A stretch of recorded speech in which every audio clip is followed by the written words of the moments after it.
इनको देख के आप लोग एक जगह कंफ्यूज हो सकते हैं। कंफ्यूज ना होइएगा, आपको लगेगा बिलावल भुट्टो मेकअप करके आया है। एक यूनाइटेड नेशन में लिस्टेड नेशन को हमारे foreign minister, external affairs minister ने ईयू के प्लेटफॉर्म पर खड़े होकर बोला it is India versus Terroristan. जैसा मैं हमेशा बताता हूं, हैं ये नोटी, तो इन्होंने कहा ऐसा है कि मेरा प्लान एक बार साइप्रस में भी लैंड करेगा।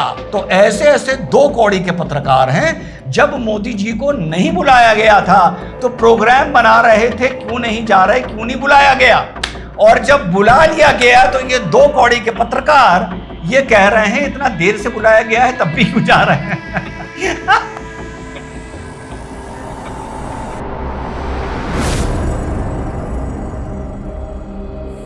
हेलो, नमस्कार, सत श्री अकाल, अस्सलाम वालेकुम। कैसे हैं जनाब? तो आपको पता है भारत को ग्रे लिस्ट में भेजने की साजिश चल रहा है पाकिस्तान? नहीं पता? चलिए आज आपको सुना देता हूं। जब ऑपरेशन सिंदूर पूरा हुआ और मोदी जी ने हमारा ऑल पार्टी डेलीगेशन पूरी दुनिया में भेजा, उसका राज समझ में आ रहा है।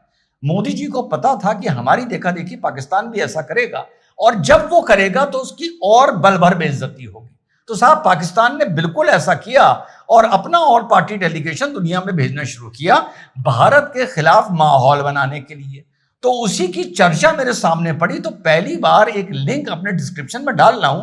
अगर ये 13 मिनट का पूरा वीडियो आप लोगों को पूरे मजे लेने हैं, किस तरह से पाकिस्तान की बेइज्जती हो रही है, तो ये वीडियो मेरे वीडियो देखने के बाद 13 मिनट का डिस्क्रिप्शन में जाके ये लिंक जरूर देखिएगा। कुछ अंश आप लोगों के लिए निकाल के लाया हूं मोहतरमा के। तो साहब ये मोहतरमा है, इनका नाम शरीर रहमान है, ये पाकिस्तान पीपल्स पार्टी की ये वाइस प्रेसिडेंट है, सेनेटर हैं। इनको देख के आप लोग एक जगह कंफ्यूज हो सकते हैं। कंफ्यूज ना होइएगा, आपको लगेगा बिलावल भुट्टो मेकअप करके आया है। तो सीधे चलते हैं याल्दा हकीम के इंटरव्यू में। छोटे छोटे अंश लेके आया हूं किस तरह से इनका ऐसी की तैसी करी जा रही है। बोलने कुछ और जा रहा था, तो ये समझा रही थी कि पाकिस्तान में तो आतंकी है ही नहीं। तो सुनिए उधर से क्या काउंटर आया। Following the Indian airstrikes, Jaish-e-Mohammed said that at least 10 members of their family, its chief Masood Azhar, was killed in the strikes in Bahawalpur. Your point being? My point being is that these are the leaders of a massive terrorist organization. कह रही थी पाकिस्तान में तो आतंकी है ही नहीं। तो याल्दा हकीम ने कहा कि भैया जैश-ए-मोहम्मद वाले तो बता रहे हैं कि साहब उनके सरगना के 10 रिश्तेदार मार दिए गए। तो कह रही है what's your point in this, और आगे इंटरव्यू में कहती है तो क्या आतंकियों के लिए आतंकियों के बच्चे मार दोगे? बच्चे कोई लीडर थोड़ी होते हैं। तो याल्दा हकीम कहती है कि भैया वो तुम्हारे पाकिस्तान में कर क्या रहे हैं ये पहले बताओ। तो इसका जवाब इसके पास कोई नहीं रहता। और ये वीडियो जाके जरूर डिस्क्रिप्शन में देखिएगा, इसकी बॉडी लैंग्वेज देखिएगा, तब मजा आ जाएगा आपको। उसके बाद बात क्या होती है? उसके बाद बात होती है Most of the international analysts you're quoting are strongly aligned with India's narrative. They tell only India's story, and this is our Markaz Taiba Mosque. जी, उसके बाद इनसे पूछा जाता है कि पूरा ये उन लोगों के लिए भी एक वीडियो है जो भारत में रहते हैं और कहते हैं कि भारत की फॉरेन पॉलिसी ऑपरेशन सिंदूर के बाद या पहलगांव के बाद फेल हुई है 22 अप्रैल के बाद। तो इनसे ये पूछती है याल्दा, ये बताइए कि ये दुनिया भर में जितने भी एक्सपर्ट्स हैं जो काउंटर टेररिज्म में हैं, वो सब आप ही को टारगेट क्यों कर रहे हैं? तो उसका जवाब शरीर रहमान देती हैं कि वो जो भी नरेटिव बता रहे हैं वो भारत का नरेटिव बता रहे हैं। तो ये है साथियों भारत की फॉरेन पॉलिसी, जिसको इस देश की थाली में खाने वाले और उसी थाली में छेद करने वाले किस तरीके से फेल्यूर बता रहे हैं। फिर बात आई ग्रे लिस्ट की। ग्रे लिस्ट के बारे में याल्दा हकीम ने इनसे क्या पूछा, क्या ताना मारा?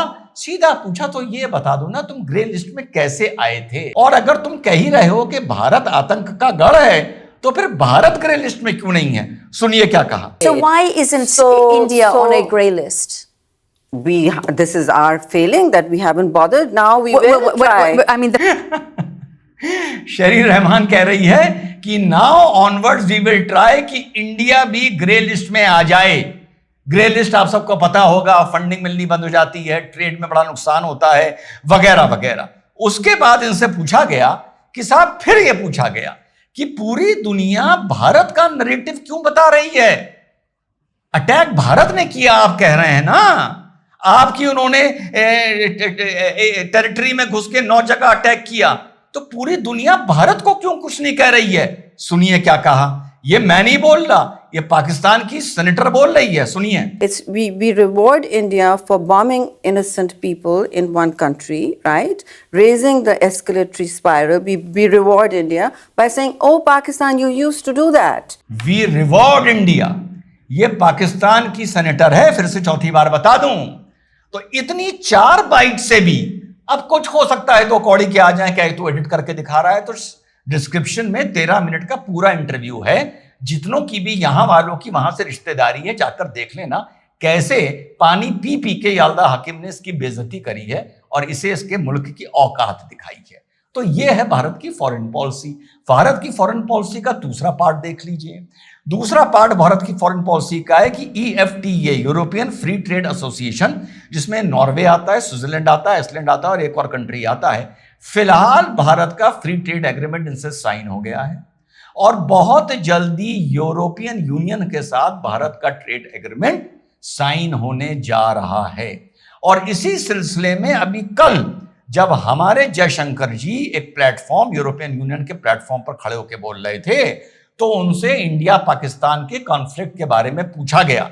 तो हमारे एक्सटर्नल अफेयर्स मिनिस्टर ने यूरोपियन यूनियन के प्लेटफॉर्म पर खड़े होकर जिनके साथ यूरोपियन काउंसिल की जो फॉरेन पॉलिसी की जो चीफ हैं, उनके साथ ये प्रेस कॉन्फ्रेंस हो रही थी और जयशंकर जी की इस बात पर वो खड़ी हुई मुस्कुरा रही थी। सुनिए जयशंकर जी ने यूरोपियन यूनियन के प्लेटफॉर्म पर कल जाके क्या बोला है। But to the second one, I'd like you to understand, this is not a conflict between two states per se.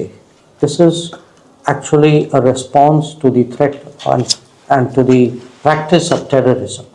So I would urge you to make it, don't think of it as India, Pakistan, think of it as India, Terroristan. You will then appreciate it. Talk about it as India and Terroristan.